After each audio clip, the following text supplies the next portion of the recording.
He turned off the TV not because the story bored him, but because the noise finally felt unbearable. The screen had been telling the same lies for years: that silence is safety, that endurance is virtue, that strong women don't need space, only patience. When the room went quiet, something sharper filled it: truth. In that silence, she stood up, not loudly, not dramatically, but with a calm that unsettled everyone who had benefited from her exhaustion. That small click of a button ended a lifetime of distraction. What followed wasn't chaos, it was clarity, and clarity changes everything. Now the story. She had learned early how to disappear without leaving the room.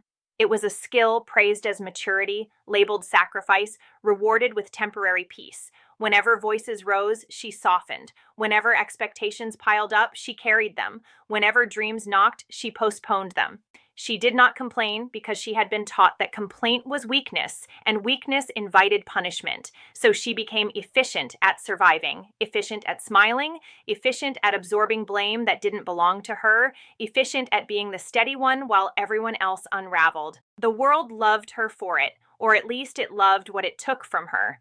He sat there every evening, remote in hand, watching stories where heroes were loud and victories were explosive. He liked endings wrapped in certainty. She watched too, but differently. She noticed who cleaned up after the hero left. She noticed who was patient while men discovered themselves. She noticed the women who were praised for standing by, never for standing up. At first, the TV was just background noise. Later, it became a mirror she didn't want. One night, something inside her refused to stay quiet. Not anger, not rebellion, just a deep, unignorable knowing.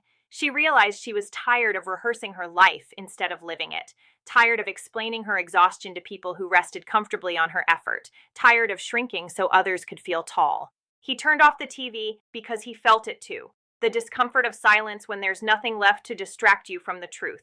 And in that silence, she spoke. Not with accusation, not with tears, but with boundaries. She said she was done being the solution to problems she didn't create. Done being grateful for crumbs disguised as generosity. Done apologizing for having needs. Her voice didn't shake. That's what shocked everyone. They expected emotion, not resolve. They expected negotiation, not finality. People call women brave when they endure pain quietly.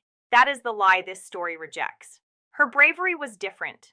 It was the bravery of choosing change over familiarity, even when familiarity felt safer. It was the bravery of being misunderstood rather than misused. She did not ask permission to grow. She did not wait for validation to evolve. She simply moved forward, knowing that not everyone who benefited from her old self would celebrate her new one. The backlash came quickly. It always does when a woman stops performing comfort. She was called selfish, dramatic, cold, ungrateful. The same people who had praised her patience now resented her clarity. But something remarkable happened. Those words no longer landed. When you know who you are, noise loses its power. She didn't transform overnight into a different person. She didn't burn bridges or rewrite her past. She integrated it. She took everything she had learned from surviving and redirected it toward living. The discipline that once kept her silent now kept her focused. The empathy that once drained her now guided her boundaries. The strength that once went unnoticed now built a life that didn't require constant justification. Opportunities appeared where none existed before, not because the world changed, but because she finally made space to see them. She invested in skills she had always postponed. She rested without guilt. She said no without explanation. And each time she honored herself, something unexpected happened. Respect followed, not from everyone, from the right ones. He watched her change and realized something uncomfortable. Turning off the TV hadn't just silenced the room, it had ended the illusion that comfort comes from avoidance. Growth had a cost, so did stagnation.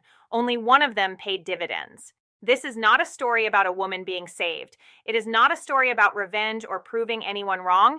It is a story about agency, about the quiet power of deciding that your life will no longer be a waiting room. She did not become fearless, she became faithful to herself, and that changed everything. If you're looking for permission in this story, you won't find it. Permission is another TV screen, another distraction. What you might find instead is recognition, and recognition is often the first step toward freedom.